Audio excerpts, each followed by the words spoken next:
Bom, Ricardo, qual que é a treta do Banco Central? O Banco Central, o que acontece? Acontece que o Lula, semana passada, fez uma crítica à política de juros do Banco Central.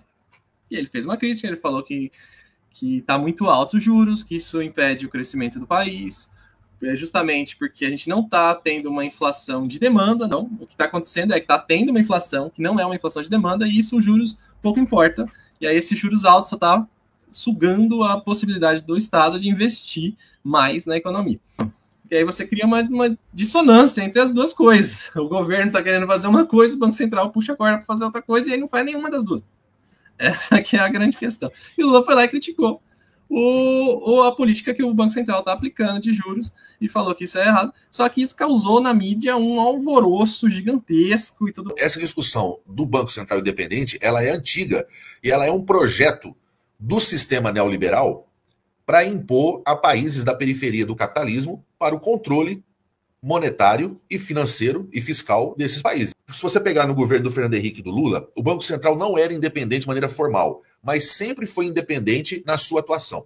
Porque a mídia brasileira sempre atuou como cão de guarda do neoliberalismo. Qualquer tipo de interferência que governos pudessem fazer no Banco Central era imediatamente atacado pela mídia, como está sendo hoje. Eu me lembro, nos governos Lula, e você também se lembra, o nosso vice-presidente era o saudoso José Alencar. Naquele momento, o presidente do Banco Central era o Meirelles, o Henrique Meirelles. E eu me lembro que o Lula nomeou o Meirelles, ele podia mandar o Meirelles embora. A única poder de interferência do presidente era poder nomear ou demitir durante o seu mandato, que hoje não pode mais, como você falou. E naquela época, quem reclamava dos juros e do presidente do Banco Central era o vice, era o José Alencar, porque era a única coisa que ele podia fazer. Porque o Lula não tinha condições de intervir na taxa de juros, ele só podia nomear, como nomeou o Meirelles. E o José Alencar fazia o papel que o Lula está fazendo hoje. Por que o Lula faz isso hoje? Porque tiraram do presidente da República, inclusive, o poder de nomear o diretor do Banco Central durante o seu mandato. E o Lula só vai poder trocar o presidente do Banco Central em 2024. Agora, você imagina atuar até 2024, o Brasil na draga que está, o Bolsonaro entregou um país arrasado, e você não pode nem nomear o presidente do Banco Central que seja alinhado à sua política, a política do Lula de reconstrução nacional. Não é, porque o cara que está lá é um bolsonarista alinhado a um projeto de destruição nacional. Isso é muito grave, é muito grave. Então, além do Lula poder estar falando, eu acho que nós tínhamos que dar um passo a mais. A gente não pode ter medo de debater e de criticar o sistema neoliberal e de ir para cima da imprensa empresarial, que é o cão de guarda do neoliberalismo, porque senão o Lula vai ficar falando sozinho. Eu acho, e aí vou passar a palavra para você, que além do Lula, que está fazendo certo, né, em todo o discurso que ele tem feito de combate à pobreza, à desigualdade, e aqui dentro, enfrentando, na verdade, o que a gente pode chamar de quarto turno, né? O primeiro turno contra o Bolsonaro, o segundo turno contra o Bolsonaro, o terceiro dia 8 de janeiro e agora o quarto turno contra o sistema neoliberal que está implantado lá no Banco Central.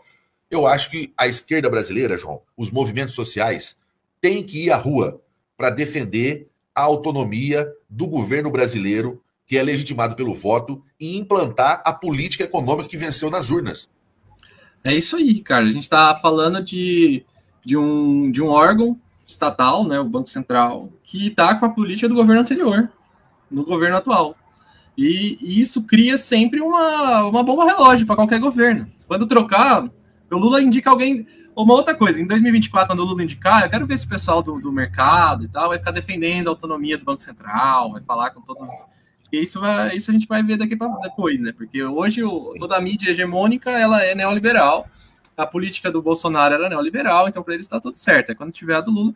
Mas a lógica de ter um mandato do Banco Central que não coincide com o mandato do presidente, assim, ter um mandato já não é explicável. Podia não ter um mandato, o presidente vai, se o cara não está de acordo com a política econômica, tira, põe outro. Faz parte, é uma parte do Estado. Agora, que não coincide é você sempre deixar uma pauta-bomba, uma bomba-relógio para o próximo governo. Você vai pôr alguém seu para estar atuando no próximo governo.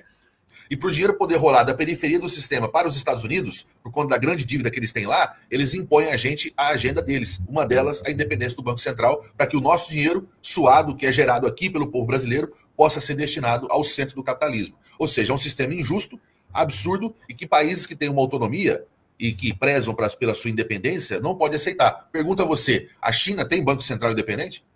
Claro que não.